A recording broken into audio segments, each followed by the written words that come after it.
Hi, it's been a while since I made a video, but you know what? I've been busy, but anyway, hi, my name is Charles and welcome to my channel. And, today I'm going to be doing, if you click the video link or whatever, then, I'm going to be doing a Criterion haul at the Barnes& and Nobles for, their 50% off sale that just started today. I had a meeting this morning and I was like, okay, now that the meeting's done, let me go on my lunch and let me go get some Criterions. I've kind of been a little unhappy with Criterion because of like their releases lately. I'll get into that more when I show you guys what I got during the video, but I'm just saying the fun is starting to be sucked out. It's starting to be sucked out and, it's making these, Criterion hauls like me going to Barnes & Nobles and me doing the flash sales not as fun because, reasons. But once again, I'll get into those reasons later. Anyways, as I said, I'm on lunch, so I gotta get these Criterions fast and get back to work. So let's go. Okay, I'm back in my room after, going through the Barnes & Nobles and getting the Criterions that I could get and, driving back home and then finishing work. It's been a day. Like, I almost got into a car accident 7 times on the way home back from Seattle. My God, like at one point I had to brake really hard and then like my Criterions in my bag flew out of the bag and onto the floor. So it was a mess. It was a mess getting those Criterions and coming back here. I mean, luckily most of them stayed in good condition, but some of them I'm going to have to return. But, that's for another time. This sale was kind of a mess. I mean, at least this first outing for me because there weren't that many copies of the movies I wanted in stock at the Barnes & Nobles I went to. And I don't know, I was just like, do I buy them now or do I wait? So some of the things I wanted, I just left because they weren't in good condition. I mean, as I said at the start of this video, I had work and I had a work meeting that held me from going to Barnes & Nobles at the very start of the day. So whatever was left was whatever was left because when I got there today in the afternoon, there were so many people like going around, which is why I couldn't get any footage of like the area with the Criterions. So it was kind of messy for like a lot of reasons. But something really cool that happened today while I was shopping at Barnes & Nobles was that I ran into these 2 girls. I can't remember both their names, but I believe one of their names was Cynthia. But I saw the tote that one of them had, and it was of Pedro Almodovar's Women on the Verge of a Nervous Breakdown. And I had to just tell her that it was a cool bag. And then the 3 of us started talking about movies and like what we were picking up and everything. And I was like, God, it is so fun talking with people who love movies, and it's so fun, in general, talking to people who share your interests. So that was a really fun way to spend like 20 or 30 minutes of my day while I was like looking around the Criterion section. And I know the people who were trying to get Criterions around us were annoyed that we were like just talking and like grabbing everything we wanted. But I don't interact with people that much. So it's like, I was very happy that I interacted with people and that it was a very good interaction and that we all seem to very enjoy each other's company. So that was a win for me today. But yeah, I didn't really pick up that many movies.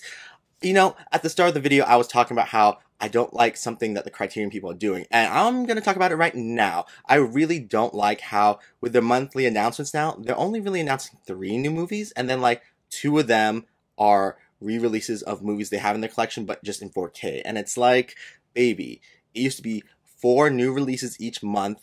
And then sometimes an additional like 2 if they felt like, or maybe just 1, but now it's just like 3 and it's not giving because of those 3 new releases, you never know if they're actually going to be good releases, like ones that you already know and that you love, or ones that you're going to fall in love with because you've heard like their reputation.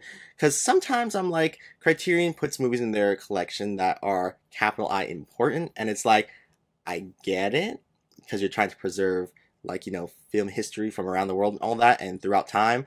But some of the movies in their collection, I'm just like, I'm not feeling it, mama. And for the past few months, with some of the things they've been releasing or announcing that they're going to release, it just does not spark my interest. And even when I've looked into those movies, it's like, it's not given, at least not just by reading and looking up people's reviews. So I need the Criterion people to get back on track and, announce 4 new titles every month. And then those extra like 4K re-releases, they can just announce as the extra 2 or, do another announcement because I just think it's a cheat for them to be using the slots for their announcements each month to announce a 4K re-release of their movie. It's just tiring and I'm just over it. Because I used to be very like, every month on the 15th, there are announcements. But now, for the past like 2 months, I'm just like, oh yeah, that's happening. Okay, what few movies are we gonna get? And it's just sad. It's just very sad. And I just want more new titles and less of this 4K re-releasing. I like that they're putting some of their movies into 4K,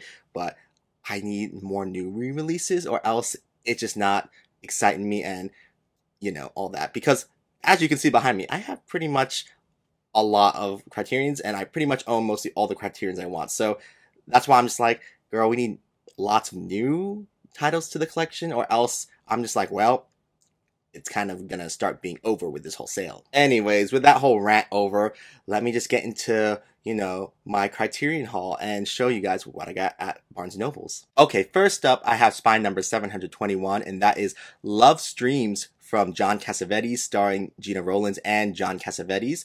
This is a movie that I, for the most part, remember really liking. I haven't seen it in a while. I am really in need of a rewatch of this movie, which is part of the reason why I bought it.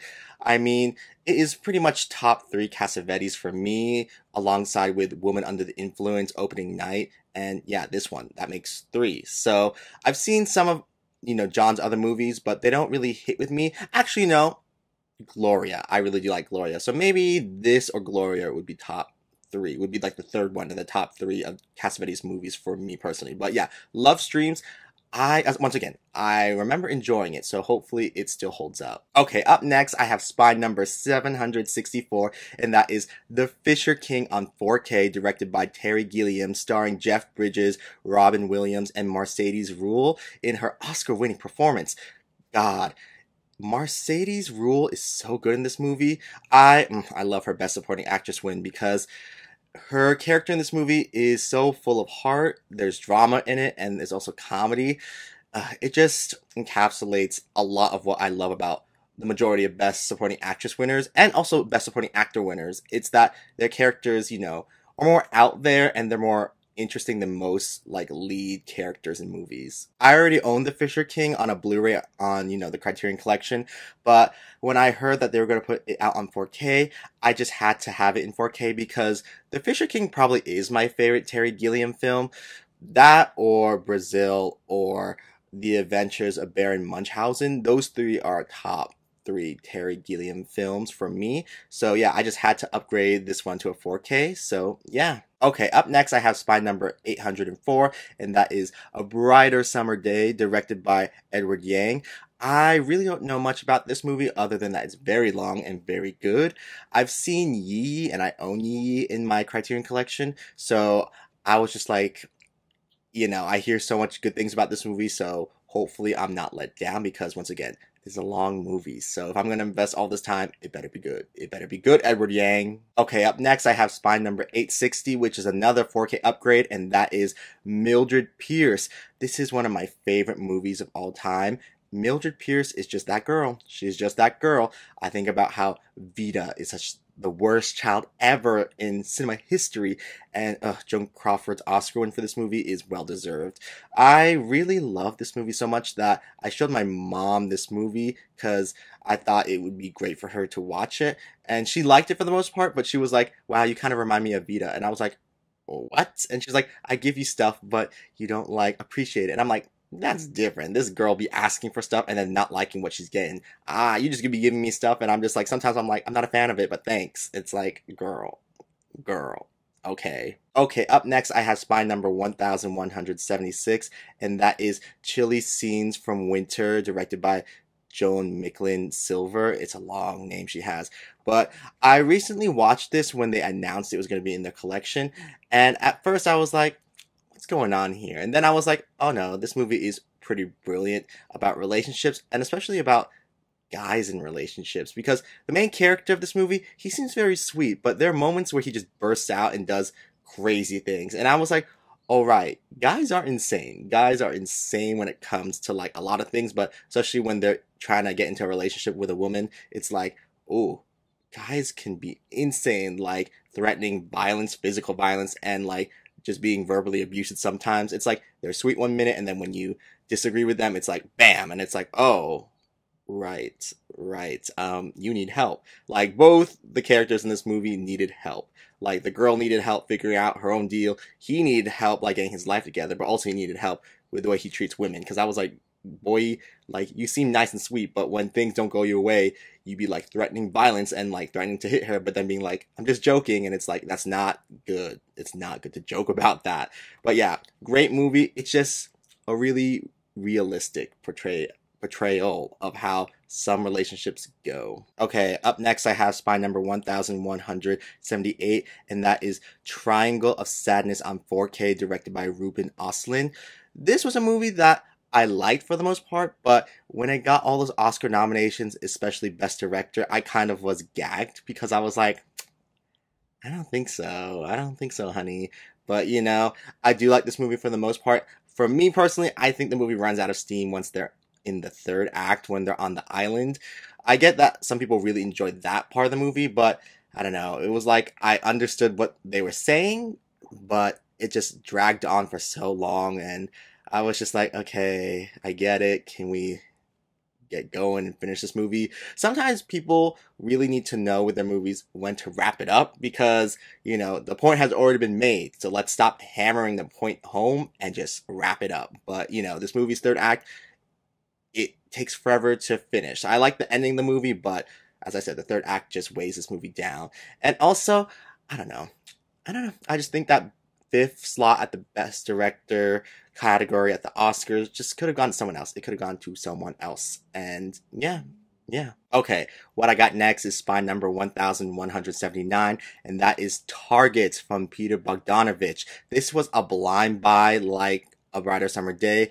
I kind of know a little bit of what it's about, but I've never seen it. So once again, old Peter Bogdanovich is pretty great. You know, What's Up Doc and Paper Moon. But, you know, like the more recent stuff he's done in more recent years is flops. It's Flop City, baby. So, you know, hopefully this is good because it's from like the time when he was really making the good movies. So hopefully this is good. It stars Boris Karloff, I believe. So, you know, how bad could it be? How bad could it be? And the last thing I got during this sale, or at least during this, you know, haul, was Spy number 1182, and that is The Servant from Joseph Lucy, starring, you know, Dirk Bogarde. If you haven't seen The Servant yet, you should give it a try because it's a pretty great movie that dissects class and sexuality and power.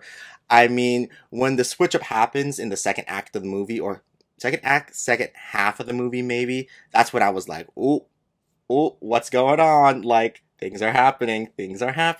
But yeah, I think Dirk Bogarde is great in the movie, and you know, he was closeted gay at the time, and I was just like, you better work for, you know, making a name for yourself in movies without like, you know, outing yourself, but still being known that you were gay to the people who needed to know. So it was like, you better work, Dirk. And with that, those were the 8 movies that I picked up during this first outing at the Barnes & Noble's Criterion sale this month. There were so many other titles I wanted. I wanted Thelma and Louise. I wanted Petite Maman. I wanted the Pasolini box set. But there either wasn't any of those left, or the ones that were left were in bad condition. So I just had to be like, we can try again when I go to a different Barnes & Noble later this weekend, or I'm going to Portland in a few weeks, so I'm going to try to rebuy these movies I just showed you guys. That way I can get tax off, because there's no tax in Portland, unlike here in Washington where it's 10%.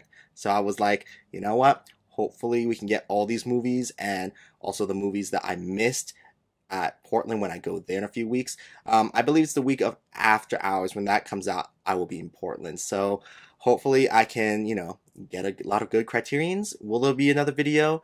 Probably. It probably will be messy because it will be shot on the fly with my cousin and me. My cousin and I. Tell me down below in the comments what you guys thought about the Criterions I picked up during this first outing, and tell me what Criterions that you guys picked up, if you picked up any so far. It was really fun talking to those people at Barnes & Noble's about what they were getting and why they were getting them, and also talking about recent movies that we all watched. I mean, we all watched Asteroid City, Past Lives, and we were talking about how we are all excited for Barbie. So it's just really fun talking with people about movies, but it's even more fun in person, especially when everyone is on the same vibe and no one's being like, you know, pretentious or creepy or whatever. So yeah, just tell me down below in the comments what you guys thought of, what I picked up and what you guys picked up. And with that, I'm gonna go now because it is so hot in this room. It's so sunny. This video, I don't know how squinty my eyes have been. They are reverting to Asian regular settings. So, I gotta get out. I gotta get out because I hate when it's super hot and I hate when my eyes like do the slit thing. So, gotta end this video. But thanks you guys for coming to my channel, watching this video, and who knows when I'll be back because it is hot and I hate filming when it's hot. But then again, I need to film when it's sunny, that way the lighting's good. So, you know what? You never know. You never know when I'll be back. So, yeah, until then, I'm gonna go now. So, yes. Okay. Bye.